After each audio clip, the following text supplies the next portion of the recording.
कल वोडाफोन 11 रुपये के ऊपर क्लोज हुआ, जमाना खुश था, पूरा शहर खुश था और बात पहले भी हुई थी हमारी, आपने लिया था ग्रीन में, अब बदल गया सीन। और वो उस चीज़ की बात हुई थी, वो सब्सक्राइबर लॉस नहीं होना और एक बड़ी राहत मिलना। और फाइनली अनुज अब ये 11 रुपये का लेवल क्रॉस हो गया। उस व्यू के मुताबिक अब यहाँ पे इस प्राइस पे क्या व्यू है? क्या अब इसमें 16-17 रुपये की ट्रैजेक्टरी खुल रही है और 12-15 पे बहुत लोग ट्रैप्ड हैं, वो क्या करें?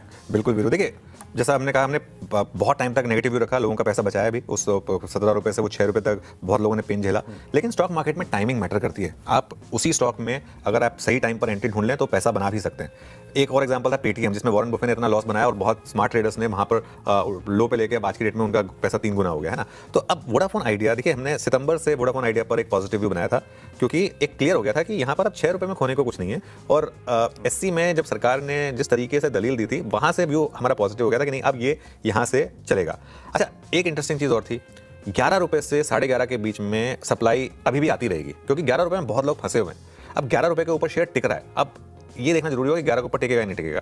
और मेरा ये मानना है कि जितना टाइम ये स्पेंड करेगा 11 के आसपास, 11 11:30 के बीच में, और जितनी ये सप्लाई झेल लेगा, उसमें जो बचे हुए, जो एफपीओ के टाइम से फंसे हुए कई लोग होंगे, जो एफपीओ के टाइम से फंसे हुए हैं, जो इस समय इससे निकल रहे होंगे, तो वो मेरे ख्याल से अब उनके लिए उनके दिन फिर हैं। तो अगर वाकई में जो एजीआर पर रिलीफ है वो बड़ा पॉजिटिव रिलीफ आता है, अगर मान लीजिए, तो एक बार के लिए ये स्टॉक हो सकता है कि आपको वापस उस 15-16 तक के लेवल तक चला जाए। इसकी एंटायरली पॉसिबिलिटी बनेगी, क्योंकि अब ये स्टॉक जो है वो एफपीओ के भाव के ऊपर टिक रहा है। सबसे इंपॉर्टेंट ये है कि उसके ऊपर अब ये टिक रहा है। इसमें एक दो चीज़ें और होनी इंपॉर्टेंट है कि एक तो सरकार का व्यू क्या रहता है, उसके अलावा कंपनियां क्या व्यू लेती हैं, क्योंकि अगर यहाँ से प्राइस हाइक हुई, फॉर एग्जाम्पल टैरिफ हाइक हुई, तो वो भी बड़ा पॉजिटिव हो सकता है। तो ये सब चीज़ों का अब हम थोड़ा सा ध्यान रखेंगे, थोड़ा न्यूज़ फ्लो पर इस पर फोकस करेंगे।